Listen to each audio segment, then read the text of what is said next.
Soldatları getirip kluba, mekteplere bir talay soldat tokay eken. Soldatlar duruyor. O soldatlar ablam deredi, bir ablam tutun kırmaya işe gidiyor. Ana bir denesi selsevette. Da ardımızdan çıkıp gülüp oturuyorlar derey. O soldatlar. Ama bir kimse bilmey, kaysı dakikada visilka çıkarılacağını. Olar eken o pırkas bekleyip oturuyorlar. Ana 40 gün duruyorlar deredi. 40 gün durdular. Da ana pırkas geldiğinden o günün sabah bütün gece köylere, evlere dağıldılar. Ana çıkacağınız hazırlarınız 15 dakika. 15 dakikada bu evden ne alırsın 15 dakikada?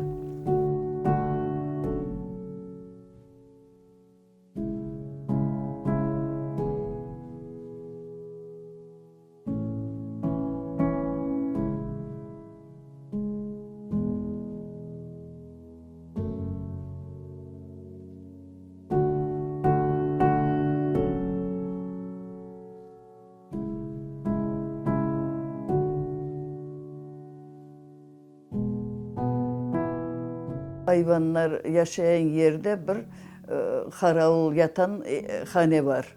Öyle bir kubes gibi işte bir küçük hanede oraya var. Oraya düşürdüler, biz oraya girdik. Onu o kadar bileyim. Ana işte onda da iki tahta kapı var. Bir kapı hayvanlara karay, bir kapısı yola.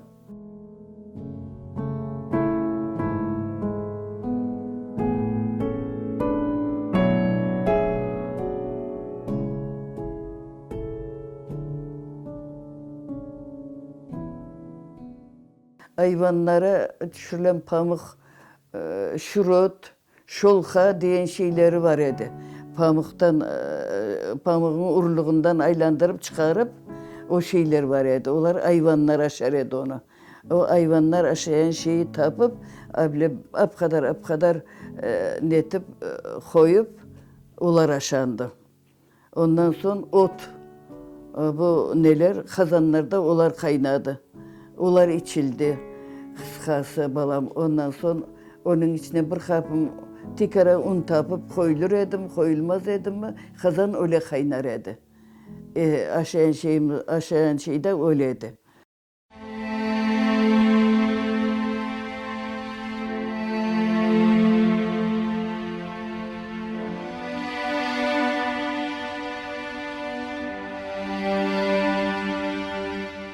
İçinineceğiz, gözleri yumulunacağız, Kırım'ın taşını, toprağını, sularını arayıp öyle geçindiler babam.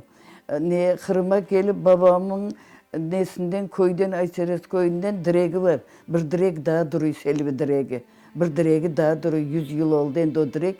Ben varsam şu direği görüp kaytayım. Evlerimiz yok. Evlerimizin temelinde bir tane direk babam otur. Onun yapraklarını getirdiler, ondan taş getirdiler. Kırım'a gelip de babam filcanın içine koyup taşını, toprağını, yaprağını hepsini içti babam. Şu kadar zar öyle edip de öyle ölüp gittiler Kırım'a.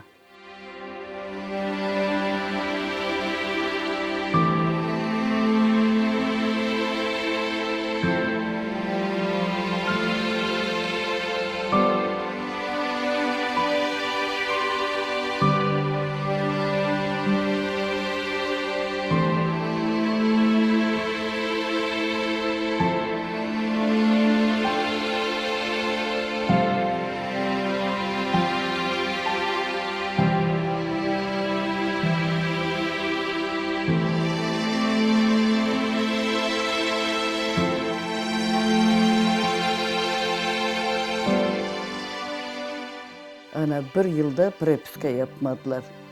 Bir yıl obalarının prepiskasız, işsiz, ana toprak karıştırıp, agorot yapıp, pazara varıp öyle yaşandı.